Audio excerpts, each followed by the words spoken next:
I do not have a note of where we left off in the survey. I don't think we finished it. No, it was, I think small business. Small business? Okay. Usually I scribble something. Tourism economy.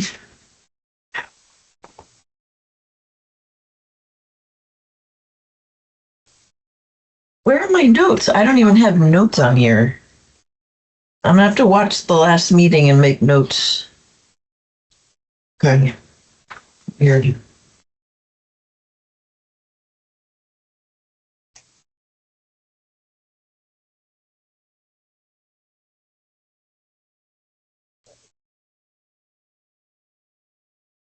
Yeah, I know we didn't do extreme temps. Tourism, community resource. Okay, get started. Hey, Angel. Thanks for making it to the meeting. Angel, do you go by Angel or Angel? I go by Angel. Angel, already. I like both. Weston, do you remember if we talked about... Yes, I think we did. We got into managing historical and cultural resources, huh? Because we were being careful. Since Kelseyville is a sensitive topic right now. Kelseyville survey results, right? Let me just take a look here. Excellent. Hey, Angela.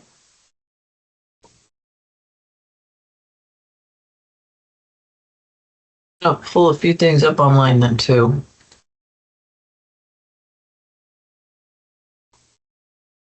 With the survey.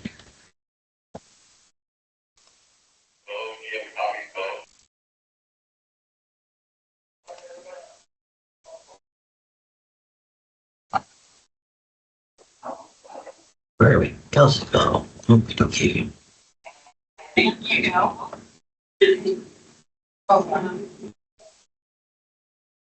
Okay, let's go to 16.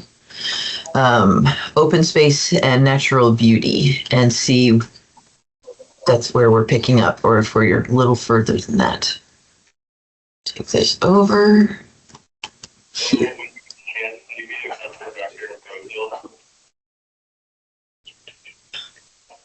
Hey, Mark. Howdy. Thanks for making it. You betcha. Did I miss anything? No, we were just trying to, I can't find notes of where we left off, and I apparently didn't scribble it into my paper, so I'm trying to figure that out. Do you remember, well, no, we kind of lost you with the power outage. Yeah. I think we were right at open spaces and preserving natural beauty.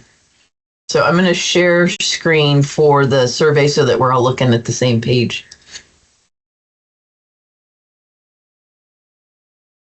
Oh, good. Hey, Elizabeth.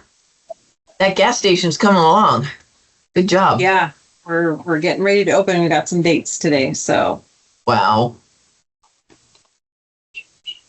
All right. Thanks, everybody, for coming to the meeting today. We are still working through the last part of the second survey.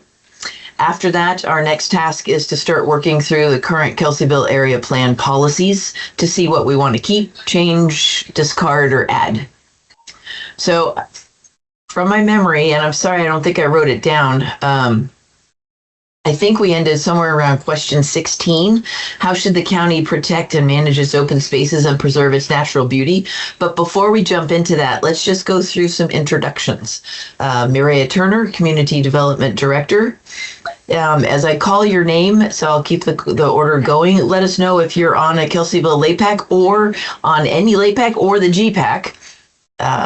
And I guess where you're from in the community would be awesome. Go ahead, Donna.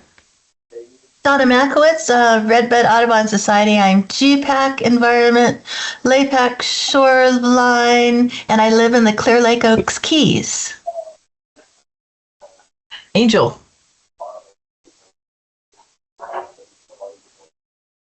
Sorry, Angel Acosta. I am on the Kelseyville LAPAC, and I live in Kelseyville. Awesome. Paul. Paul Duncan, I'm the operational division chief for CAL FIRE. I am on the Cobb area GPAC. I'm the representative for up there and try to attend all these meetings. I also live in Cobb. Super. Go ahead, Weston. Weston Seifert, I'm on the GPAC. I live in Kelseyville and have the Saw Shop Public House. Great. Angela.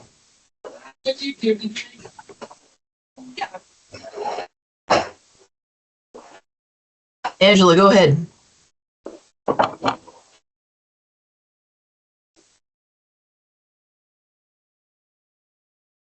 Or you stepped away. Elizabeth, go ahead. We'll get back to Angela. Yeah, Elizabeth Lincoln. I live in Kelseyville. I'm on the Kelseyville LAPAC. I'm also the Economic Development Director for the Big Valley Band of Poma Indians and a local business owner in Kelseyville Main Street. Great. Mark, go ahead. Mark Borgasani, Kelseyville Lumber, on the LPAC, and business owner in Kelseyville. So great. Thank you. Kevin? Hi, my name is Kevin Corwin. I'm not on any sort of PAC, but I am the newly hired strategic capital improvement planning consultant for the county. And I was just trying to learn about the 2050 planning effort, and I saw this meeting on here. I hope it's okay that I popped in here, but I'm just sort of absorbing right now. Awesome. You are very welcome. Okay. We'd love lots of public to attend. Angela keeps popping on and off. Apparently she must be having some internet issues, but Angela Emerald is on our Shoreline Communities LAPAC, but she also attends a number of them just to sort of have a feel for the county. Angela, I just introduced you because you keep falling off. No, I'm trying. Is the microphone working now? Yes. Okay, wonderful. Thank you. Thank you for introducing me, Maria. Yeah, I was trying to get the microphone issue worked out. Thank you. Sure thing. Go ahead, Margot. We're just doing simple introductions, and whether you're on a LAPAC or a GPAC and where you're from or like where you live, what community. Oh, sure. Thanks, Maria. Margot Kambara. I'm a member of the GPAC. I represent District 4. And I live at the edge of Highland Springs Regional Park.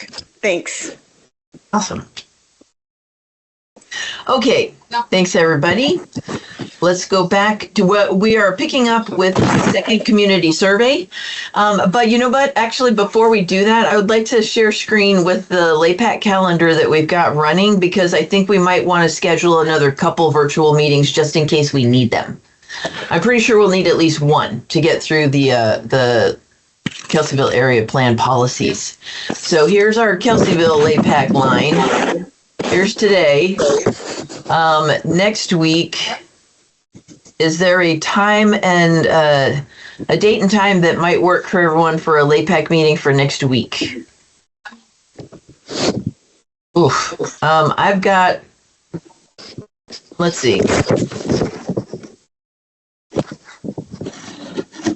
I have in-person meetings every evening, except for Friday. How about Monday from 4 to 5:30 works. I also have 90 minutes from 11:30 to 1 on Wednesday. And then a chunk of time Thursday during the day until 2:30. So from 9:30 to 2:30 is open. Does anybody have availability on Thursday? Is this different than the in-person meeting? No. Okay. Oh, is that our Thursday? No, that's our. We have an in-person scheduled at 6. On the Tuesday, 12th. November 12th. Yeah. Yeah, at Saw Shop. Yep. I'm actually really looking forward to that. That's gonna be my favorite in-person LAPAC meeting, I think. It's all been in conference rooms and stuff, so yay. Okay, no, it's the week before that. Okay, gotcha. Mark, what's your availability during the day on Thursday? Do you have any? Well, had planned to possibly be gone, but I do have Monday afternoon on your time, and then Wednesday also I could do your time. Okay, so Monday is 4 to 5:30. I've got Cannabis Task Force from 1 to 4. 4 to 5:30 on Monday. Does that work with people? Weston? Angel? Yeah, that should work for me. Margot, are you on this LAPAC or are you on a different LAPAC? I'm not on this LAPAC. Okay. So Weston, Mark, and Angel look good? 4 to Monday- 5:30. Monday 4 to 5:30. Okay. Super. Okay. That's Is that Monday the 4th? Monday the 4th. That's I mean, I can still do it. It's the KBA, but we'll be done by the end of that, or for the start. What time does that start? 6, Weston? 6, yeah. Okay. Yeah. We will definitely be done by 5:30. All right, good. And do you guys have one? Well, you know what? How about at 6 p.m., would you like to increase it, like maybe just make it an hour earlier in case we still have stuff to finish up? Make it at 5 p.m.? Would that work, Weston? Or with everybody? Are you talking about the in-person one on Tuesday the 12th? Yeah, I was thinking maybe if we need just a little additional time to finish up the area plans, because those are taking a little while. Maybe we can finish those up on Tuesday as well, the 12th in person. Yeah, I can move that one back to 5. That's okay with me. That's Okay. on the 12th. Where'd Elizabeth go? We just lost her. Okay. So Tuesday the 12th we'll start at 5 o'clock. Will that work for you, Weston, at Soft Shop? Okay. Yep. Excellent. Then let's do that. I think that'll give us extra time. Perfect. Thank you. Turn that green so that... What am I doing? I'm changing the wrong one. My word, sorry. Don't do that. Okay, right here. This guy. And Ruby will send out changes in evites for all that. She's sending out updated stuff. Yeah. Okay, perfect.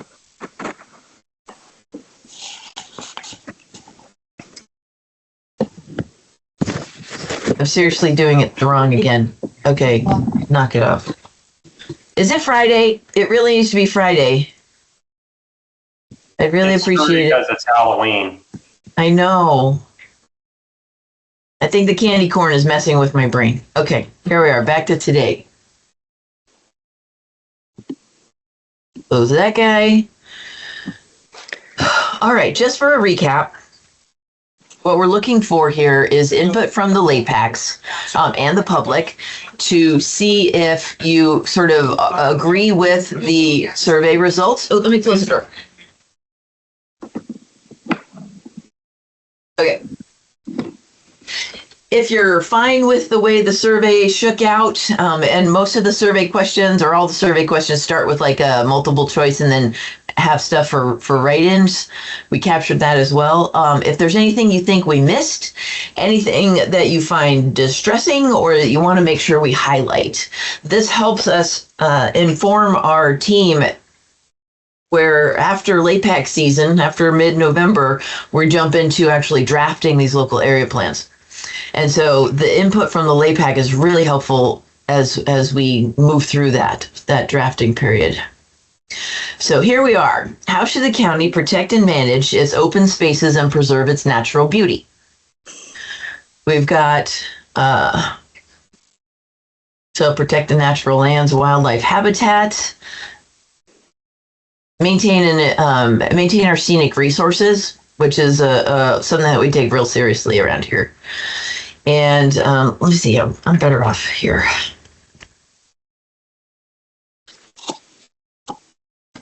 Addressing blight, illegal dumping. What does the LAPAC think? Managing open spaces and preserving natural beauty. What can the county do? Or what should the county do? That's This a is really tough Margot. one. Oh, go ahead, Margot. Oh, thank you. One of the things that the county can do and we residents can do is to, protect our natural resources.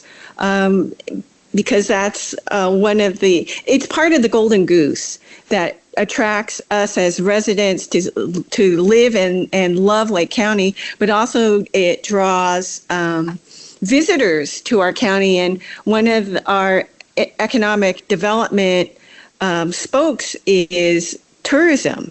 So if we take good care of our natural resources, and part of that is, having a protective tree ordinance, that goes a long way to, keeping the area beautiful for residents and also attractive for visitors. Great. Thanks. Go ahead, Mark. Yeah, so, a lot of these things really aren't, it just says, protect and manage natural lands. There's no real scope of work there, like a tree ordinance. Well, that's great, but it doesn't work so great with your homeowner's insurance or fire insurance or, I guess, yeah, is it good? Sure. But without knowing what goes along with, what does that mean? Is it going to shut down and make, the 29 corridor unbuildable? Is it are we going to have different guidelines? What kind of trees, is somebody going to have a project shut down because they can't cut down the trees, but in order to do their project, they need to get rid of the trees for fire insurance? So, just well, not the good having news, a scope of work with these is a little different. right. Yeah. Okay. So, if I might, that is what I'm hearing is protection of our natural beauty, however, in context and balanced with development needs and wildfire mitigation issues. Something like that? Yeah. And Okay. The gentleman from CAL FIRE might be able to elaborate a little bit on, what they're talking about out there in tree world. I'd be kind of curious as to hear, what the general consensus is. But I know people are having to move trees and shrubs and tall bushes and stuff further and further away from their homes. Lots completely cleared in the rib, things like that. And we don't really have much, Paul, we'll look to you in just a second. We don't have much that regulation regarding trees in residential zones. This is mostly in where you're looking at your open spaces. So your parks and things like that also. But Paul, go ahead and. Yeah, I don't see anything coming down on the tree side, really. And Mark, you could be talking about density. Really nothing on the landscape level. Anything really coming down the pipe is going to be that Zone 0 is going to be a real target next year and probably for the next couple. So 0 to 5 feet away from the structure, nothing combustible. But the larger diameter fuels, as long as you keep them limbed up, they're not really a hazard. It's the ground fuels and the brush. So I don't see anything big coming down with trees, but that could be wrong. All right. And Donna just put in text that ecotourism brings in, what was it? Billion, some large number. Find it. Yeah. 800 billion in the US. That's pretty cool. Well, I wanted to allay some people's fears about a tree ordinance, and it would be something that would have to be researched. But fortunately, there are communities that have already done the research and they have come up with best practices. There's a lot of leeway that is granted to homeowners, especially for health and safety reasons, fire safety primarily. So it's just, the concept of protecting some of our gorgeous, majestic oaks that are really irreplaceable. But thanks. Yeah.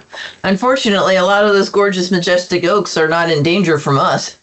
Now they're in danger from the bugs that used to get frozen off every year that aren't. Right. So, yeah. Right. All right, next question. Is there anything else? Open space, natural beauty. Sorry, my computer crashed and then I'm on my phone, but I did want to, and I'm sorry if you already covered this, but as a landowner in Kelseyville, I do have a huge oak in front of the property that I own, and it has sloughed off limbs. And so, I just want to be able to express that, there needs to be a little bit of caveat for safety, especially with these large oaks, because what they do is, what I've been told by an arborist is they suck up a lot of water and then their limbs get really heavy and then they bust off and people get killed, cars get smashed. And so, yes, protecting oaks, but also leaving enough wiggle room so that if a tree is hazardous, that it can be trimmed back or even removed if it needs to be. Definitely. Good point. Next question. How should the county amplify the area's indigenous history, support indigenous traditions, and collaborate with indigenous communities? So in all the different planning area surveys, the ones that are the top here, the establish and maintain collaborative relationships and then increase knowledge and promote awareness, those were the top two across the county. Some of the cool write-in stuff, well, there wasn't actually a lot that was too helpful, but what does the LAPAC think? How can we preserve and promote indigenous history, traditions, and collaborate with the communities? This is Elizabeth. I working for a tribe and being tribal myself, the best way is to just reach out to the tribes and have that consultation with them, engaging their TIPO, which is a tribal historic preservation officer, can be very meaningful to tribes. They kind of are the key to culture usually, or have that key to get it to the right person. Any kind of tribal administrator, the business committee was what we call a tribal council here at Big Valley, but I know other tribes like Robinson, Scotts Valley, Elam, Twin Pines, the Khoi, they all have tribal councils. So sending official letters out, engaging with those representatives of the community that have access to the culture. Mm-hmm. Good. Yeah, we do have a number of laws also that govern development processes and projects to make sure that we don't bypass tribal input. One of the things I think is really cool that's been going on in the area is more outreach from the tribes on tribal days, so we can just go and see, what that is about. Because I think there's just a lot I don't know, and probably a lot of us just have a lack of awareness about tribal culture and a lot of that cool stuff. I had a thought, but it's gone now. Anyway, anything else on working collaboratively? Angela, go ahead.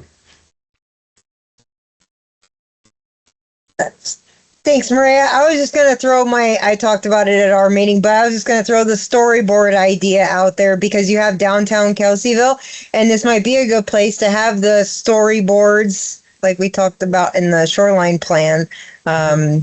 Having a little bit of history where people are walking down the street and you can stop and read about it. And that might be nice for this area too. Cool. Yeah, interpretive signs and stuff. Also, thank you, Angela. Sabrina, welcome. Thank you for joining us. Do you want to just tell us who you are, if you're on the LAPAC or GPAC, and what town you're from? I know you're in and out with your staff. Hi. My name is Sabrina. I'm on the LAPAC. I live, born and raised in Kelseyville, live there now.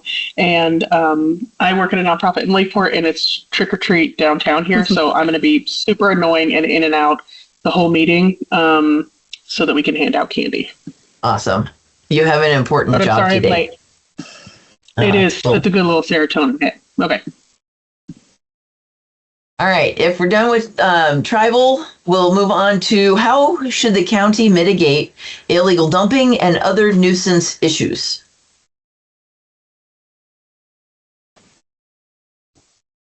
So our top answers in the which of course this is another common one across all the planning areas, is the top ones are usually enforce the code and then simultaneously find funding or resources to come alongside our older residents and our lower income residents to make sure that they can comply with the code.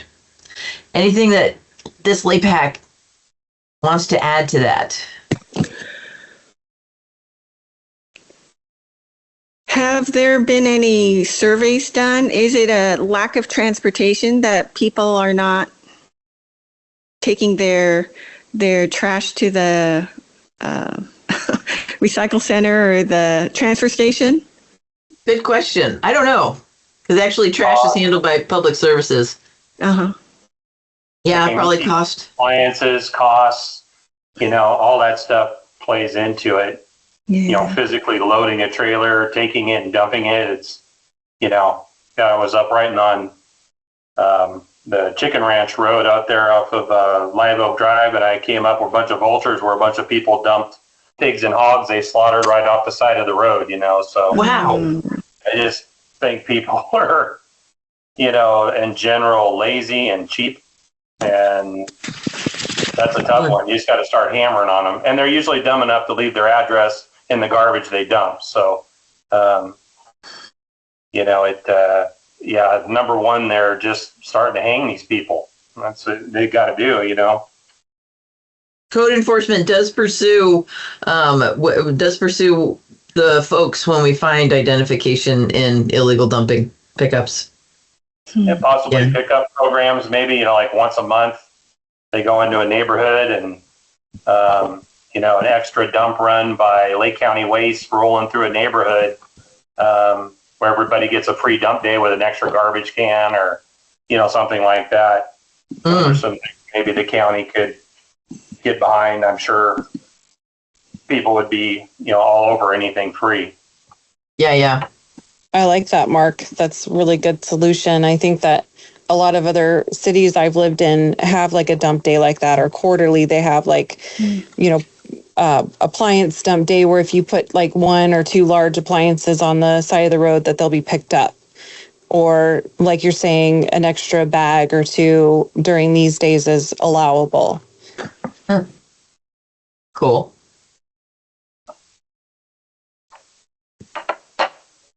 All right. I like the comment about increase the CRV recycling stations. Don't know if that's a county thing though. Those were supported through state funds. How should the county ensure access to healthy food? I like the local food access, farmers markets, urban farming, community gardens, food forests, and other similar activities. Where's Angela? Angela, you usually add Right something here. here about, yeah, go ahead. Do your thing. I see it right there. Promote community supported agriculture. And I know in the Food Policy Council, there's been talk about trying to do something around like creating an acorn mill and trying to get a lot of stuff locally, because we've seen during fires when we get cut off, our main arteries get cut off. We're kind of, the whole county is a food desert when our arteries get cut off. So the more that we can do here locally, but I am a fan of the community supported agriculture, small farms that you get supporters to sign up with you in the beginning. You devote your land to growing food for them, especially if people don't have land. So like I can take 1 acre and I can say, okay, I'm going to grow enough for 10 people. Those 10 people put up in the beginning half of the cost. And then at the end, when you harvest, they pay the other half of the share. So that's one of my ideas. Nice. Thank you. And I thought one of your other ideas was to encourage multi-use in vacant retail areas to maybe do some indoor gardening in those buildings too. No, that wasn't my idea, but I do remember it being talked about and having like an indoor, almost like an indoor flea market type thing where there's for the winter, right? Because in the summer we have all these outdoor farmers markets and stuff. We really don't have places to do those in the winter for winter crops. So yeah, that's been tossed around too. Thank you. Yeah. The indoor infill spaces can be used for vertical gardens. Yep. And support CSA that way.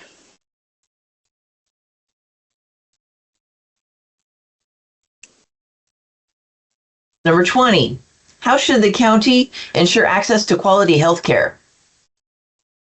Where's Weston? Is he here? Nope. Yes. Good. Yep. Excellent. I supporting a, kind of grow your own, which there are conversations happening right now to be able, from a workforce standpoint, but having the county involved in that and with the schools, and from a workforce development to start exposing our kids or the kids in school to healthcare pathways. Mm-hmm. Good. Thank you. This one, I think, is also closely tied to our broadband access because getting telemedicine will greatly increase the opportunities that our folks have for access to medical and also specialty medicine.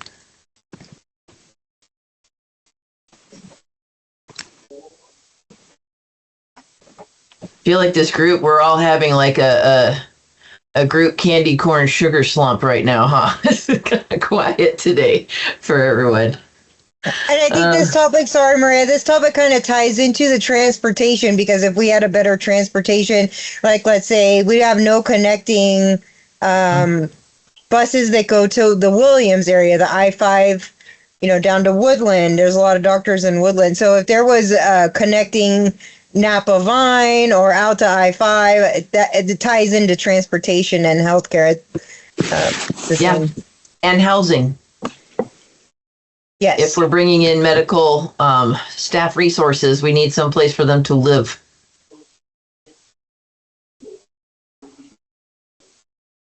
How should the county ensure that residents have access to vital communication services?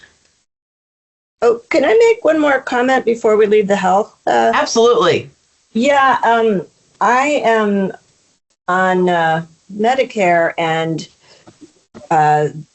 the good United PPO plan, they're not offering it in 2025. And I learned about this by walking down the street, and a neighbor said that they're moving away because they can't get that health care, and the plans that are being provided for Lake County seniors are, this is Medicare Advantage plans, but they're just not good. And so that's a concern to me is, there's a lot of seniors here, and that if everyone's going to leave because they can't get good health, a good insurance, that's tricky. And I know just going to straight Medicare is tricky because there's not that many doctors that take it.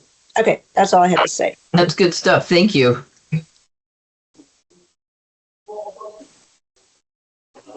I'm writing that one down. Hold on. Healthcare plans are getting phased out. And Nancy, do you want to take just a moment to introduce yourself? Welcome. Thank you. We're glad you're here. You want to tell us who you are and what town you live in? Yeah, my name is Nancy, and I live in the Kelseyville Riviera, and I just moved here in March, and I'm really excited to be here, but I've been coming up here for years, and it's amazing. And so, is that what kind of information you needed? Yeah, that's perfect. Thank you. And thanks for finding your way to this meeting today. Awesome. Yeah. Thank you for holding it. All right. Anything further on healthcare, or we're going to go to vital communication services? Was urgent care clinic on your guys' list? Sorry. That's part of healthcare. Let's see. So we don't have an urgent care, and everybody ends up in the ER. We don't have even if our urgent care was open from 8 o'clock at night till 8 in the morning and on the weekends, that would save a lot of, that could help a lot of people. That's for sure. ERs are expensive, and a lot of people won't go to the ER until it's absolutely necessary. And if there was an urgent care, that might alleviate some of the burden. Good. Yeah, that was actually part of one of the top responses about expanding medical facilities and access to medical facilities. So yeah, you're right. We need more urgent cares. We've got one now in Lakeport through Adventist that's just a walk-in clinic, and I've used it a few times just because to call at where I usually go to the doctor, might take a while. Mm-hmm. And so I know I can walk in there. That's so valuable. What else? Anything else on? Okay, now I mean it. Now we're going to vital communication services. Encourage and support efforts to expand and enhance broadband. We've got that ongoing. Improve cell phone coverage and reliability, especially during extreme weather and hazard events. So as we all know, Lake County has a gob of like hills, valleys, nooks, and crannies, and it's hard to get the cell service to cover everywhere. We've got blackouts, but we do have ongoing continual stream of cell phone tower applications, both for co-locating and for new towers. And so we do try to move those through as quickly as we can. Also, a lot of them include propane backups for generators in case of PSPSs or things like that. What else? Go ahead, Margot. Thanks, Maria. We also need extended backup power to for our telecommunications, for the towers or the tower equivalents, and just having power so people can power up their devices and their batteries. Yeah, we learned that the hard way through a couple of fires. So that's good. You're touching on backup for the telecommunication towers, but also what you just also touched on was having possibly like a community resilience center where in case of extreme weather, people have a place where we can recharge our devices. Good. What else?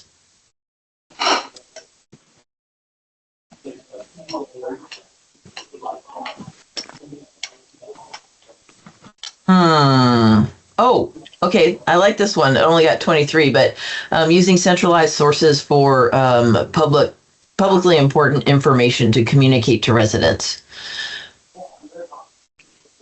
It hasn't come up from this meeting, but I think in Shoreline, wherever we have a larger number of senior citizens, maintaining those landlines has also been really important to continue fighting for. Because our landlines actually work during power outages. I tried to get one with my phone plan when I moved, but they're not doing it. They're not installing them anymore. They wanted to hook me onto VoIP, which they said is great for emergency, but no, it's not.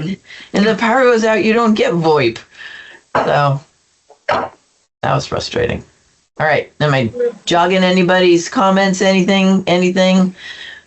Maria, just let me know if I'm jumping in too much, but going back to that, one thing that we did learn from the Glenhaven fire was that when the power was out and the sheriff had brought over a Starlink and set it up, and everybody was all the first responders were able to connect to that.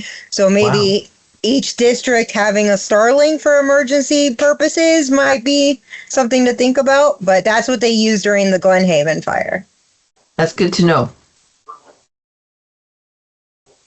Hey, Paul, does CAL FIRE have anything like that to maintain your own communications?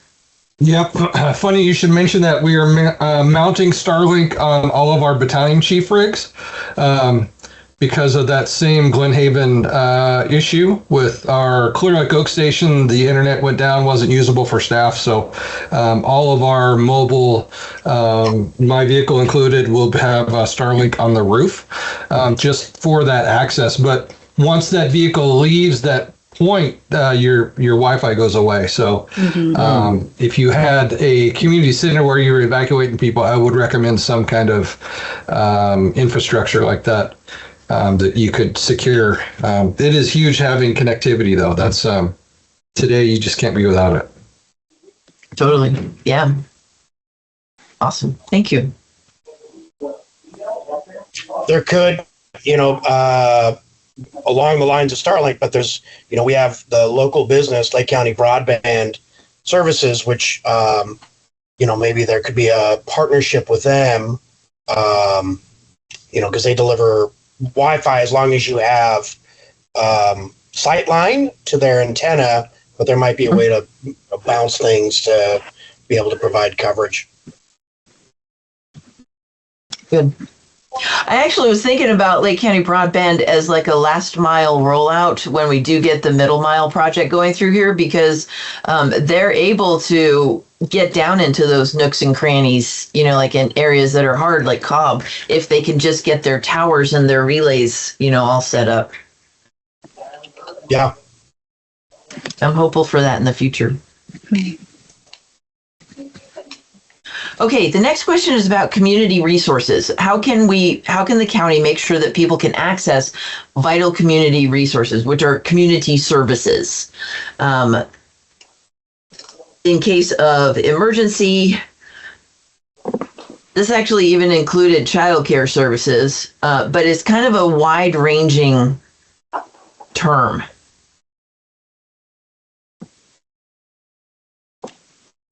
So the top answers were ensure that all neighborhoods have access to safe, well-maintained public facilities and utilities that meet community needs now and as the community grows.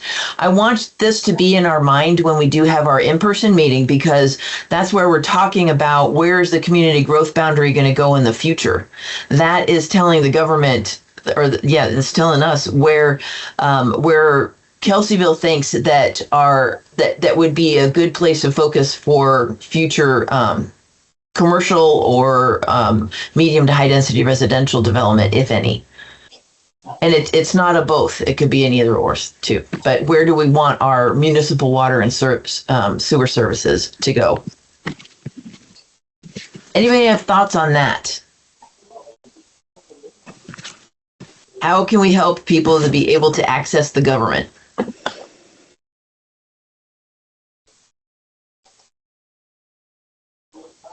Well, does that include connectivity for civic meetings? Yes. Oh, well, that'd be fabulous, because that would help people who are too busy or they have transportation problems or childcare problems and they can't participate in civic meetings in person, but they can remotely. So that'd be great. So maintain the access to remote meetings. Right, but and also support, like county support for those civic meetings. Since most of it's run by volunteers, making sure or providing assistance, so the minutes get posted, the agenda gets posted in time, all according to best practices, and the regulations for posting public meeting materials in advance. So, so the community is aware and has every opportunity to participate. There's also a couple new state laws, I think they're state, regarding public meetings, agendas, minutes and stuff being posted in that way that's accessible by people with certain disabilities, like blind people or deaf people or, so I'm not sure where we are on coming into compliance with that, but I'm going to put a note on that one too. I have a question on one there, Mariah. The one there, when reviewing new development proposals, consult with fire districts to identify facility infrastructure and equipment upgrade needs to support the development. So does that mean if I'm going to build another warehouse out here on my property on top of the $1.50 per square foot I got to pay, I got to buy them a new fire truck too, or what does that mean? No, that means that the county needs to continue making sure that we include fire districts in our review process so that they have time to know what's coming and they can make their plans accordingly. The buck and whatever that you're paying is part of it, it's tied to that. And Paul, tell me if I'm wrong, but that it's tied to being able to operate the fire stations, but they have to know that in the future what they're going to have to meet. You know, what is their future needs in the community, and how do they need to pivot and grow to meet those? Correct. That's what that square footage for, is a mitigation of that impact of that structure on fire service in that district. So you may put a building up that's 2,500 square feet. That's cool. How about 25,000 square feet? Now we have a whole different usage. We do have a different requirement. We need other equipment to get into that fire.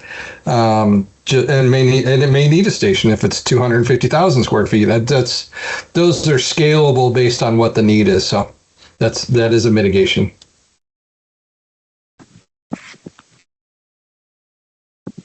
I like 25,000 square foot annexed to Kelseyville Lumber. That's a lovely idea. All right, let's see. Next one. How should the county support local and small businesses?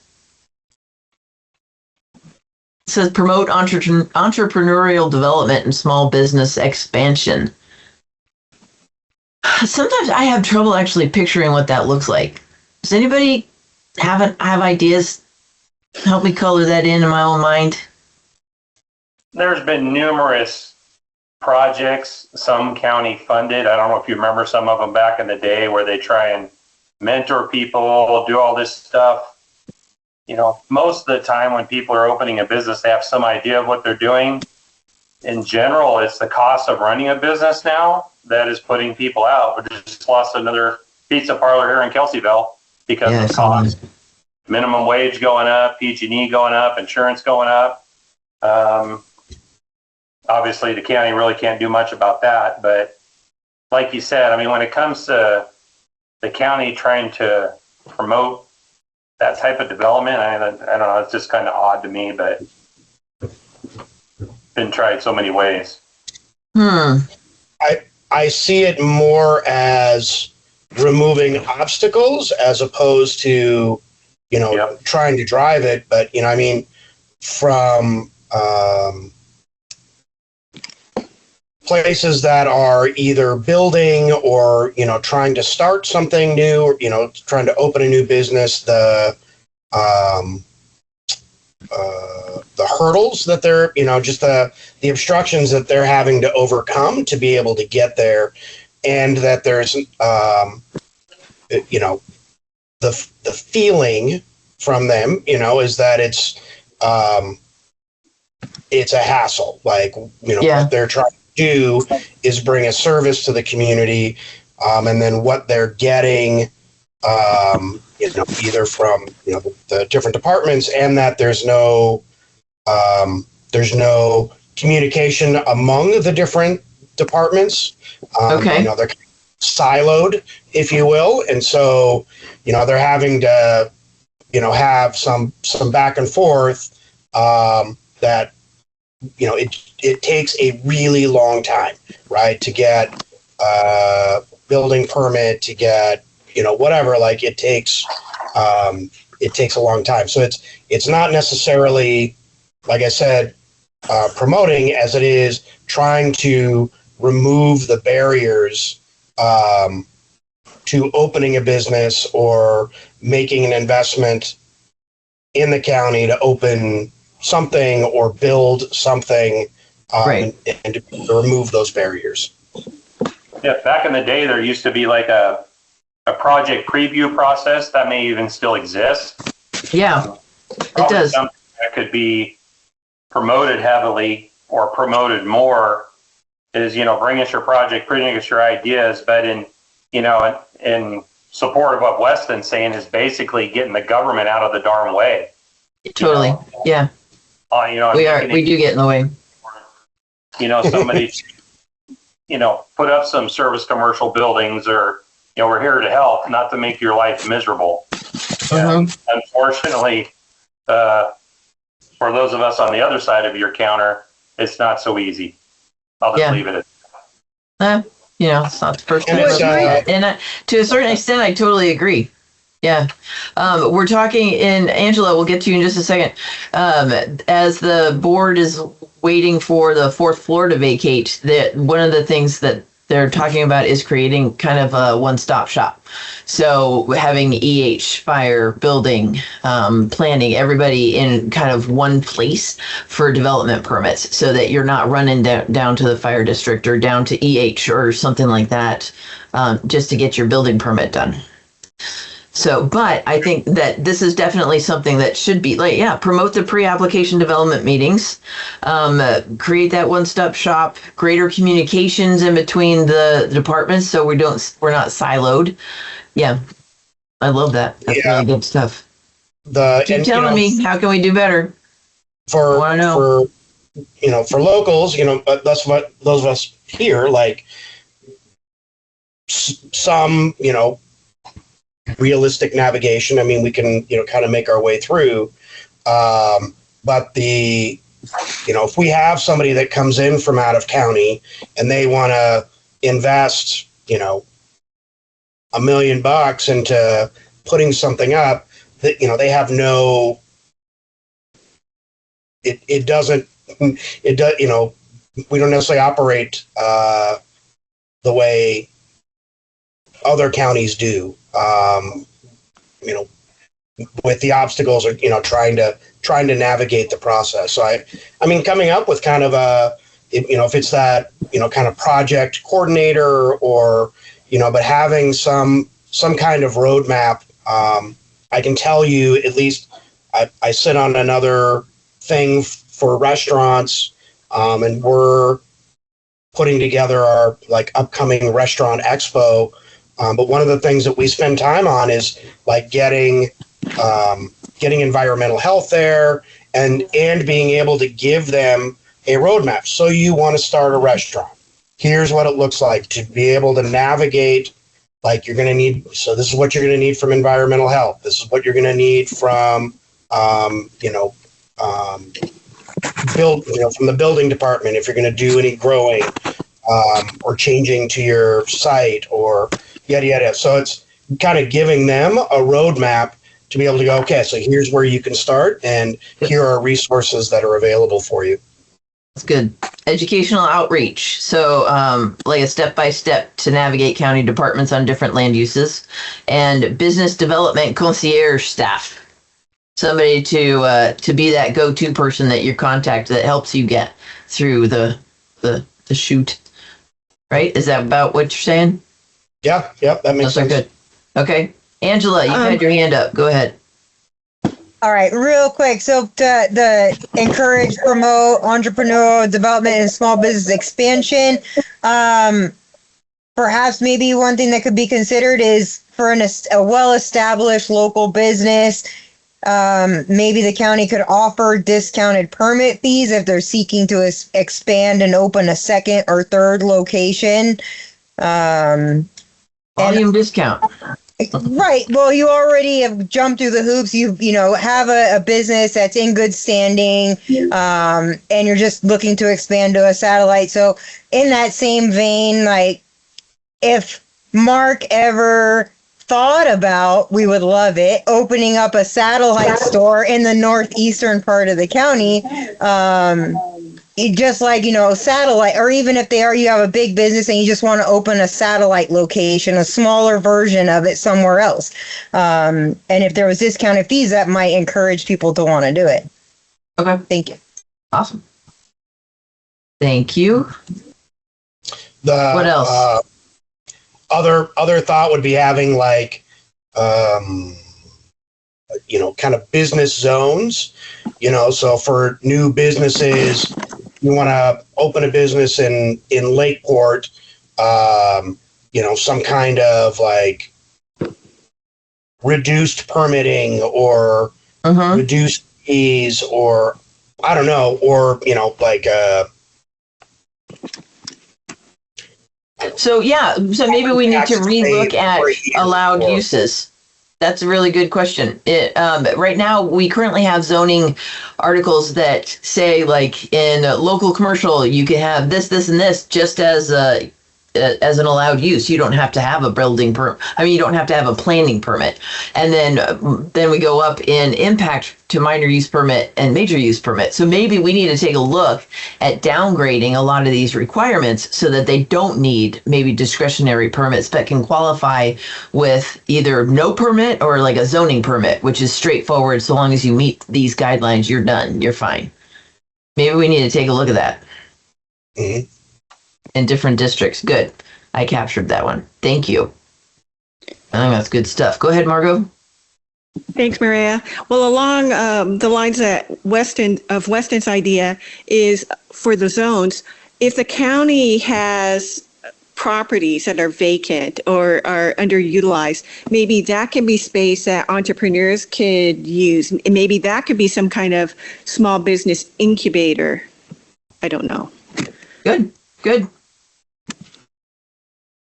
With rent either subsidized or maybe free. I don't know. Yeah. Because it's better to have a space that's productive than vacant. Yeah, I hear that. All right, anything else? This is good. I like that we have a lot of small business people here. There's a lot of available grants. And I think you have some organizations in the area like the Lake County Economic Development Corp right downtown Kelseyville. I'm not really familiar what they do or haven't seen really what they do, but maybe tapping into some of those partnerships and leveraging, not having to recreate the wheel, but saying, hey, like we could write this joint grant and help entrepreneurs and push some of this agenda that everybody's talking about. Good. Yeah, they do actually work with some local business owners on grants and loans and things like that through either CDBG or sometimes some other, mostly CDBG grant funds. But that's great. Maybe increase capacity of local CDS to serve more people, businesses. Something like that, Elizabeth? Yeah, definitely. Excellent. Okay, so let's think. Just saw, we want to keep in mind that this is like we may not update our Kelseyville plan until 20 years. So we want to make sure that the plan that we do have is, what do you say? Malleable, I guess, or can pivot and address upcoming innovations as well in technology.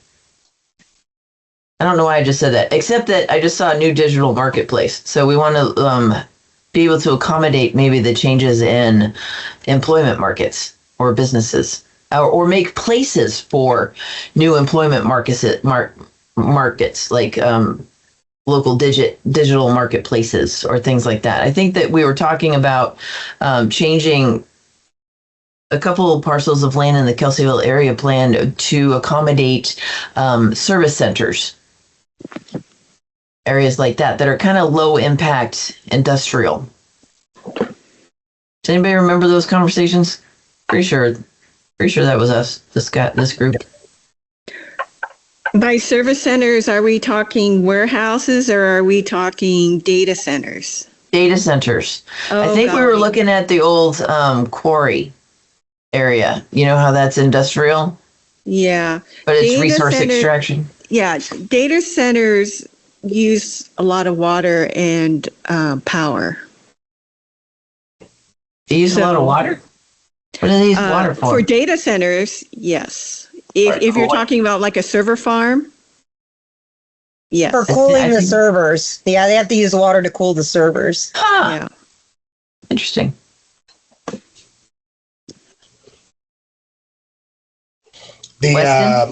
The kind of overarching kind of thought for me is that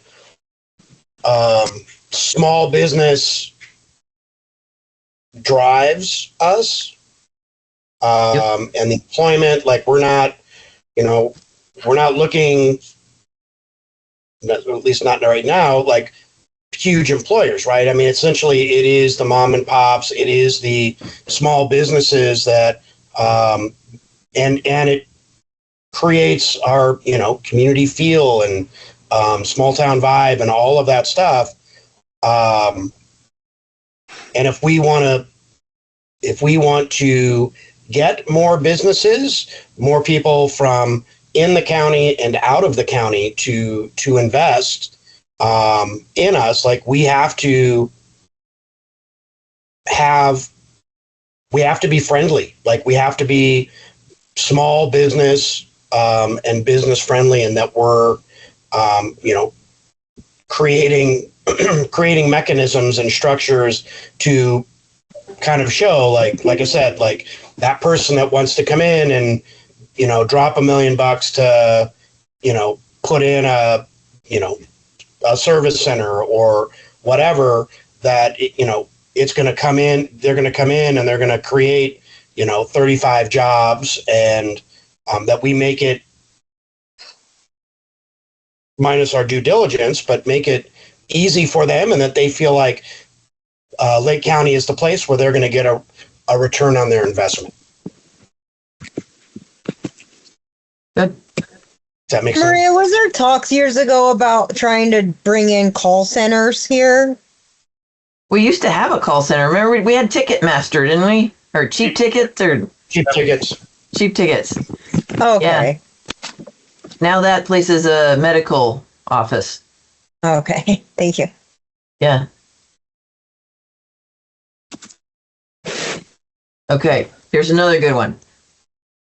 I feel like I'm asking like Trivial Pursuit questions. Okay, this one. Here's the next one. How should the county support the tourism economy?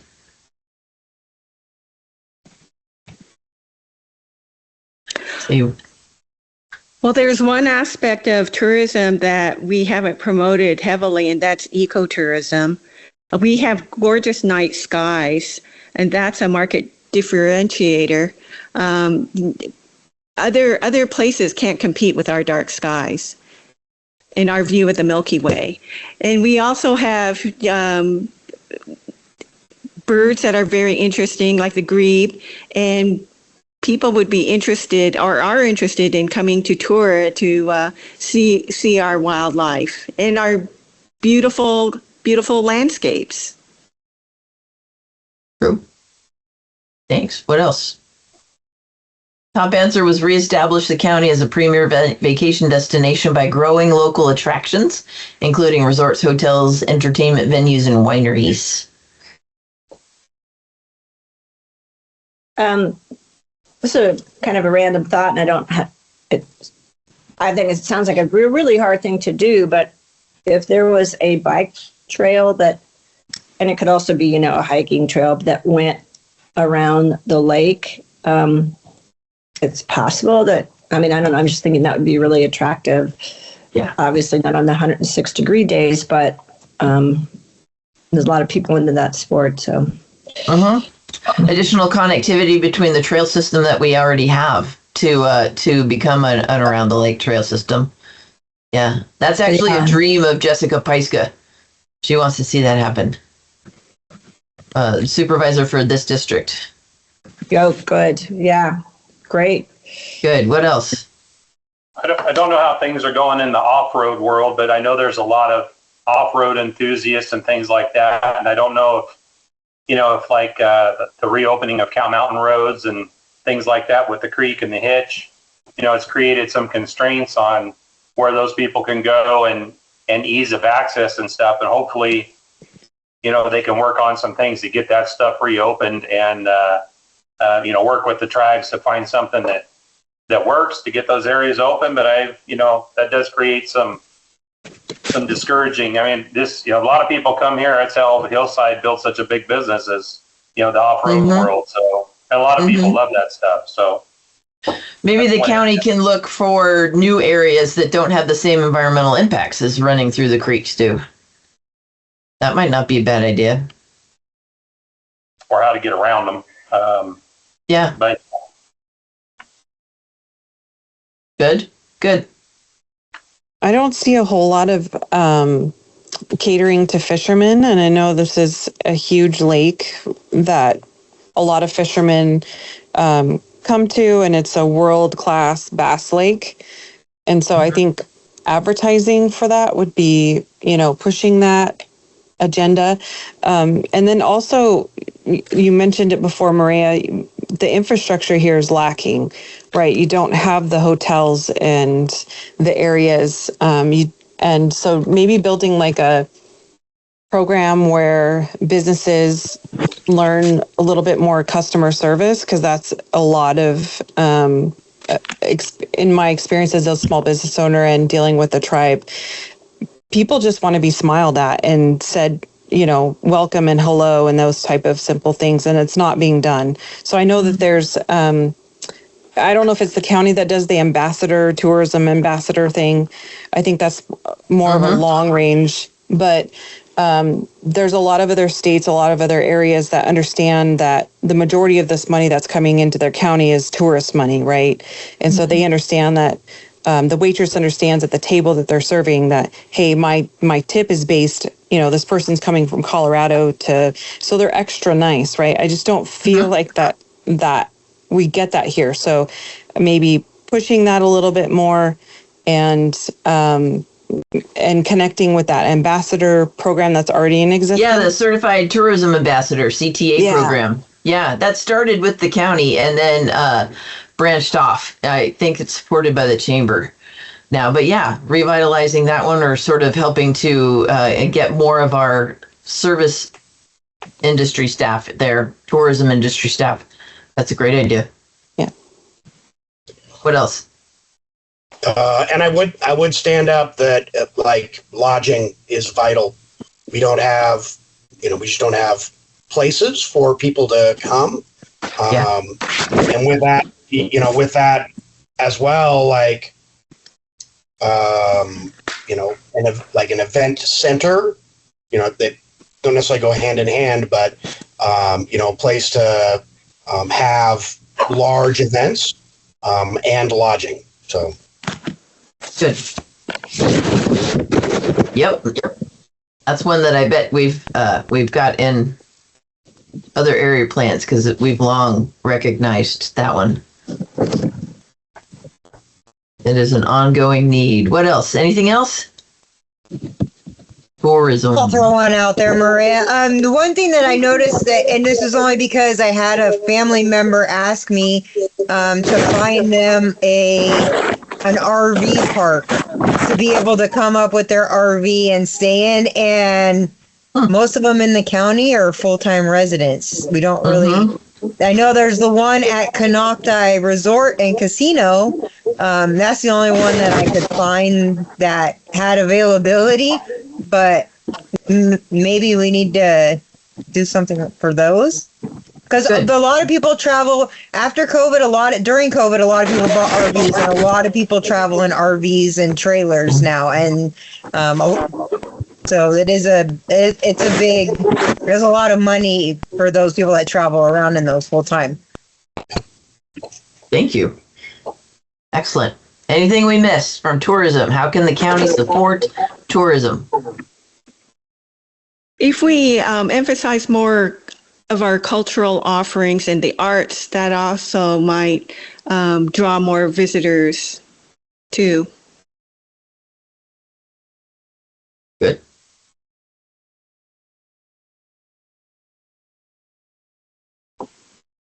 All right. How should the county support a healthy local economy?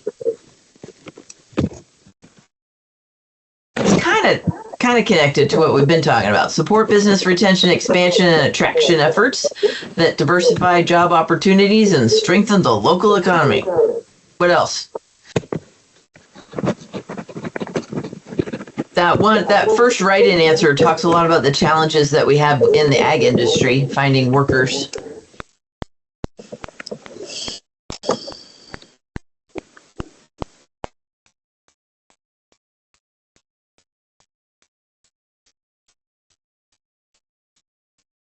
Prioritize business attraction efforts that fill vacancies in commercial and industrial structures.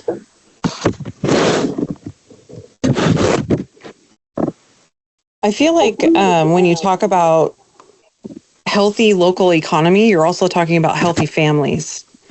because a healthy family, both parents will go to work. Their kids are in school. They're, purchasing things at the store. They're not stealing. They're not, you don't have all these other activities going on. Okay. A healthy place to work, stay, and play. And live. Yes, love that. Yeah.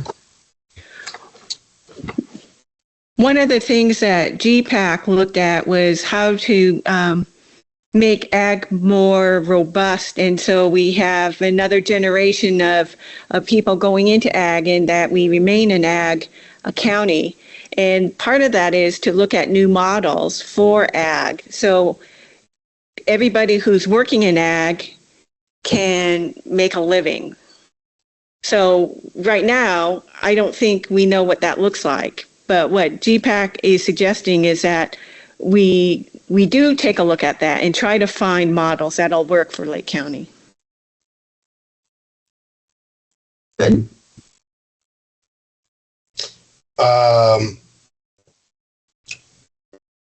So it's something I keep bringing up, but I think in terms of supporting a healthy economy, one of the major issues that we have, right, is power and PG&E, and the cost of power and the ever rising cost of power and the unreliability of that power, and to make an investment in renewable energy, either developing wind farms, solar farms, geothermal, anything like that. Like that would make, if we're able to maybe not necessarily be energy independent, but certainly be able to be more resilient with our power, we become more, we look better for a potential business owner who wants to come in and invest and go, and they can come in and go, oh wow, they've been able to curb, the cost of power, and they've been able to make it, more resilient. And so I don't have to worry about power outages or when PG&E decides to shut the power off or whatever. And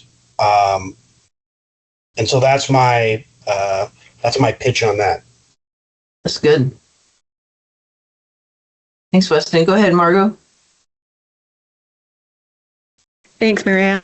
Weston, that's a great idea. And especially if a lot of the businesses in the area can work together, you guys can get economies of scale going. Correct. And it may be, depending on the energy footprint, you might not need, like a solar farm or anything like that. You might be able to just contain it with rooftop solar and battery wall. Also, one of the elements or chapters of the general plan update that's not included right now because I didn't have any funding for it is our aggregate resources management plan, which has previously regulated the extraction of resources from our quarries and our water courses. And I'm thinking what we want to do is look for funding to change that from just the aggregate resources management plan to more of a sustainable energy plan, to take a look at the new forms of energy that are energy production that are coming, like biomass and like the hydrological closed loop system that they're talking about up in North Lakeport, or solar, wind, a lot of these other things, so that we can kind of lower the barriers, show the support for sustainable energy development in Lake County and where our strengths are, to help encourage development of those industries in the future. One of the things that we have going for us that nobody else has is space. Yep. We have space. And we have a never-ending supply of vegetation that could be used, like for the biomass.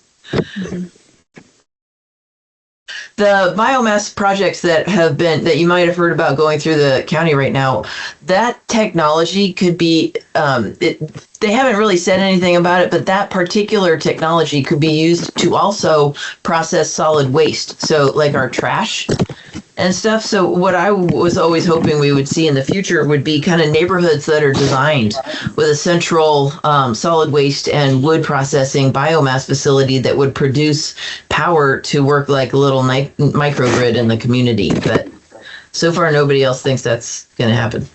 But I keep hoping. I just think that'd be cool, because instead of taking your trash to the landfill, you take it to the microgrid for your neighborhood. As well as all your clippings. All right, what else? Well, now I have something new to think about, Maria. Thank you. Right? Thank you. Somebody else thinks that's a good idea. I appreciate it. One thing that was listed here was incentives to fill current vacant commercial buildings, like the old Kelseyville pharmacy or empty storefronts in Lakeport or the old bowling alley. Buildings like that are vacant. What do you think is there anything the county could do to help with that? When I was on city council, people were always like, oh, I can't believe you want to do this. Don't you know how many vacant storefronts you have in Lakeport? Like, yes, I do. What can we do about that? Do you guys have any ideas? Except for, which I still think, get out of the way. Get government out of the way is a good one. So is it a matter of incentives don't work?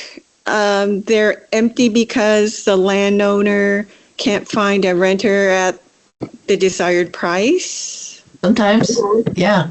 Or the business had to shut down, partially because of what Weston referred to, the increasing expenses. Right.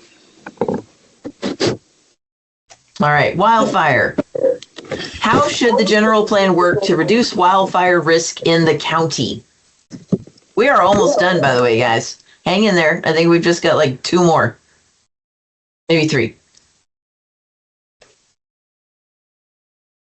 The 2 top answers in all the planning areas were encourage hazardous vegetation management and compliance with the code, and then also help our elderly and low income people to manage their hazardous vegetation as well. But what else?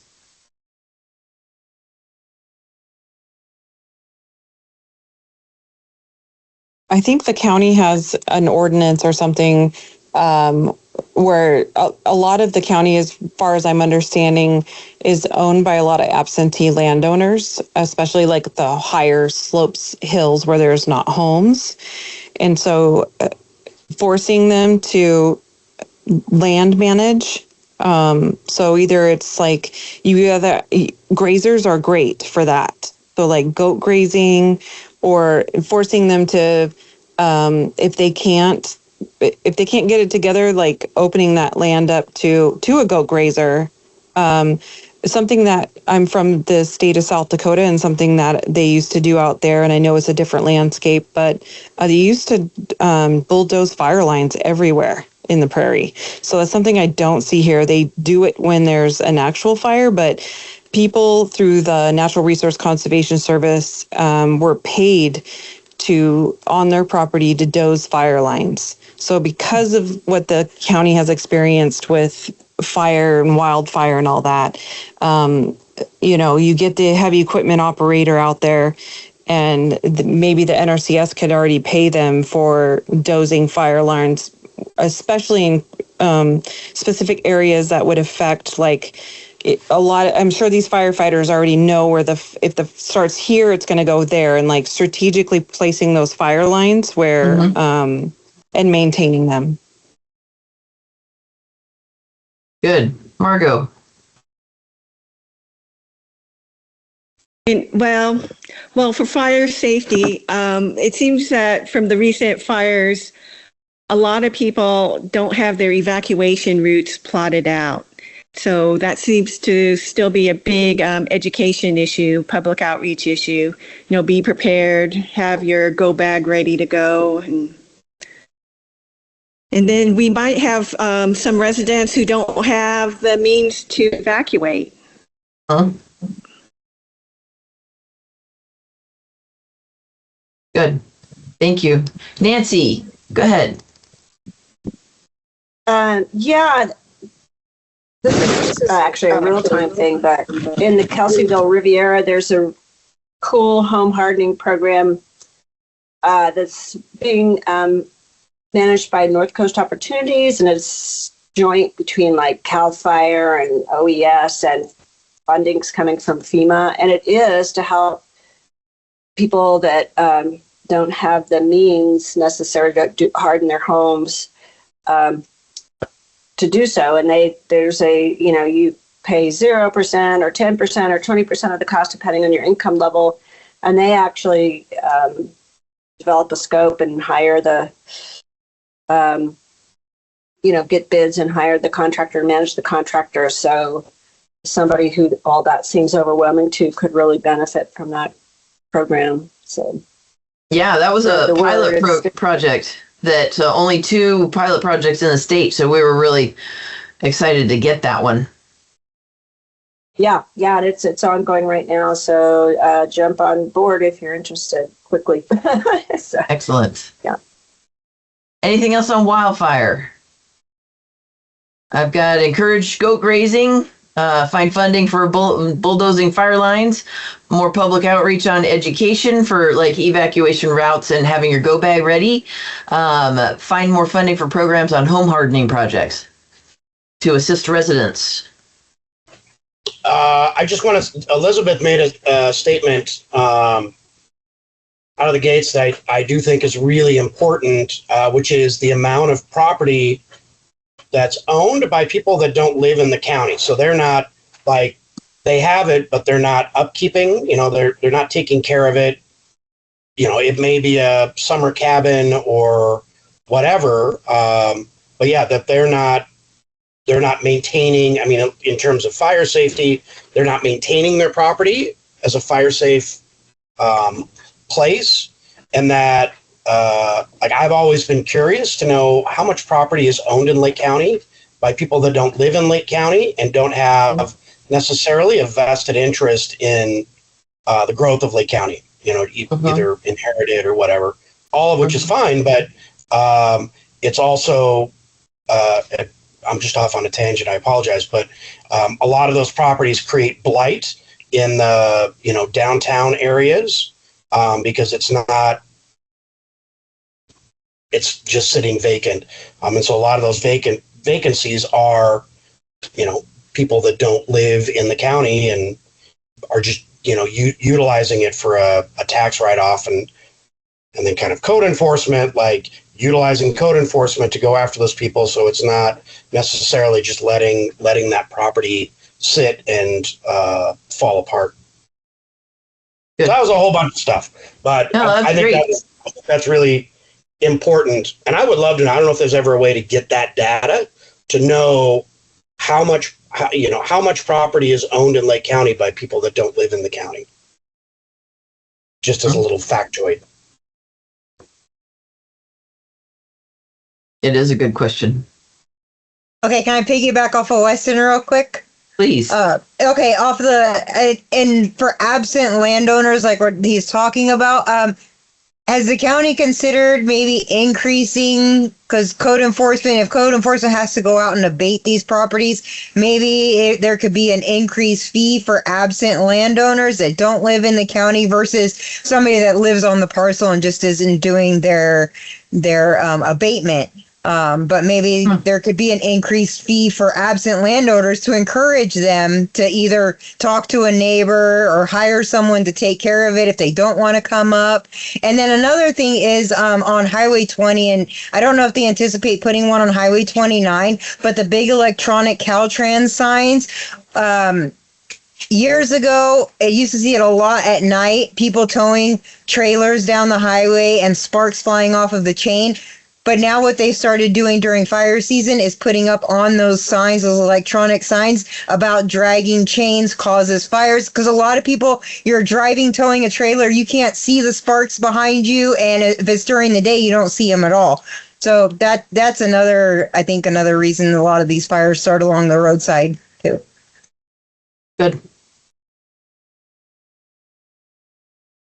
Yeah, and community development, we're working right now to figure out how we're going to build up staff resources to be able to have an effective hazardous vegetation management plan or program, you know, when we've got like 60,000 parcels to look at. Okay, 3 questions left. I want to see, we have 6 minutes. Let's get through these and then we'll close up for the day and you guys can like put on your costumes and go trick-or-treating. How should the general plan address flood risk in the county? Addressing flood. Top answer, ensure the dams and levees are properly maintained or improved. Coordinate with federal, state, and local agencies to maintain and improve capacity. Preserve open space and ag areas subject to annual flooding. Make sure those are not designated for future urban growth. That's pretty smart. What else?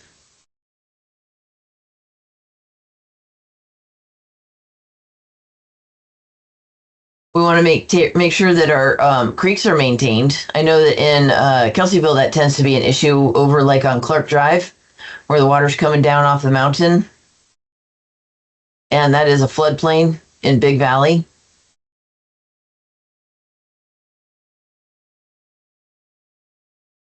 All right, we're getting past that one. Hang in there with me. We're almost done. How should the general plan improve emergency preparedness and response capabilities? Anybody have ideas? What can we do better for emergency preparedness? Prioritizing roadway maintenance for one, immediate hazards to health and safety. See you, Donna. And then ingress, egress access for wildfire evacuations, and then regular road maintenance. What else? Geocaching, using geocaching when nixles go out. What does that mean? I'm sorry, geofencing. So using geofencing. So let's say you sign up for nixle responses. Sheriff sends out a nixle, you get it because you're signed up. Now you have to think about visitors that are in Lake County that haven't signed up for nixle alerts. If something goes off, they're not going to get a nixle alert. Geofencing sends out, it forces out a message to everybody in a certain perimeter. So they could say everybody that's in Kelseyville, regardless if you're signed up or not, it's going to force the notification to your phone.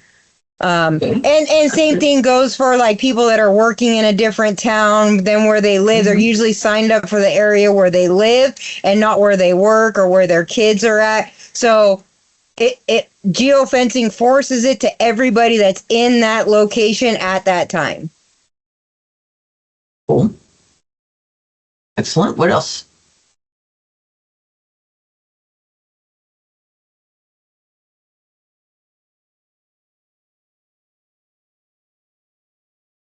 Sirens. Somebody suggested sirens.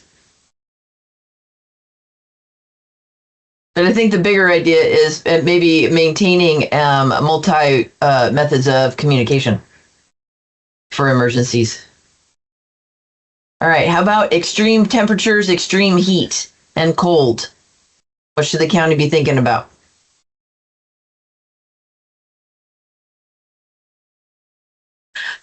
Feel like I'm talking into the void. That's our last question. Okay, good. We're done. Let's see. Next thing. Power. What's that? Where are we? Who did I miss? Power. Weston. Power. Yeah, power. Like, so to be able to have space, that's either heated or cooled, and to be able to have the power to be able to do that. Okay, backup. Like a backup generator or just backup power to be able to maintain a public space in case of these emergencies? Yep. Is that what you mean? Excellent. Or renewable energy. Yeah. Or renewable energy. Good. Where is the Resilience Center supposed to be, or where is it for Kelseyville area plan? Is it the high schools? The high school? Senior Center, isn't it, Weston? Senior Center. Mm-hmm. Okay, thank you. Okay, so last thing I want to share, I've sent out an email to everybody with the maps that we're going to be using in person. And it focuses on, or we've got maps for community growth boundaries, which is in Kelseyville proper, and land use designations, zooming in on that particular area, because we'll have the whole big table maps of land use designations for the entire planning area. And then also water districts. Someone had, I don't think it was this LAPAC, but somebody else had requested water districts so that they could help understand where community growth boundaries may want to make sure are covered. But if you have ideas for maps that you think will be helpful as we go through discussing 3 things. 1, planning area boundary amendments. Let's stop sharing. So we're going to talk about planning area boundary amendments, community growth boundary amendments, and land use designation amendments or changes. So I think we've got a good start as far as the paper maps that we're going to all look at together when we're in person at the saw shop on the 12th. Is it possible to get copies of those maps beforehand? Yes, I emailed them to you so you'd have the PDF, but I would be happy to drop them off somewhere if that would be helpful. No. Email is good. Okay, awesome. Because I'm already making the packets, so I'll be ready. Okay. When did you email them? Like 10 minutes before our meeting. So check your email. Let me know if you don't see them. Sometimes when I stick a bunch of like PDFs, it's a little sluggish in cyberspace. Okay. And Marie, I don't know if those PDFs had a legend with them. Some of them did, some of them didn't. But you know what I didn't send out is the what is the general plan designation definitions stuff. So let's see if I can find that. And what's a FF designation? Floodway fringe. Floodway fringe. Okay, thank you, because it's not in the legend on GIS. Thank you. In general plan, it would be under resource conservation, because that would floodway fringe is for our water courses. And so you'll see it as a resource conservation land use. Okay. And that is all I have for now. On the GIS, when it says General Plan 1 and General Plan 2, and they have 2 different designations. Well, maybe if you have time, you want to call me and we'll talk about it later. Some properties will have multiple designations. For instance, if you have like a rural lands that has a creek running through it, you'll see rural lands and resource conservation. It'll list them all individually for general plan versus your zoning codes, which we start with the base zone district and then hyphenate and add in all the overlays that are appropriate for that parcel. Yeah, I see that, but then there's some parcels when you scroll down and it says General Plan 1 and General Plan 2. So, okay. I'll take a screenshot and send it to you. Awesome. All right. Thank you. I have to go to another meeting. Is there anything else before we close today? Maria, could you please send me the maps too? Yes, ma'am. Thank you. Happy to. And actually, Margot, because I'm going to forget as soon as I shut this meeting down, can you send me an email and I'll send you those maps? Will do. Thank you. Perfect. Thanks. Weston? Same thing. I'll send you an email. Perfect. Awesome. All right. Thanks, everybody.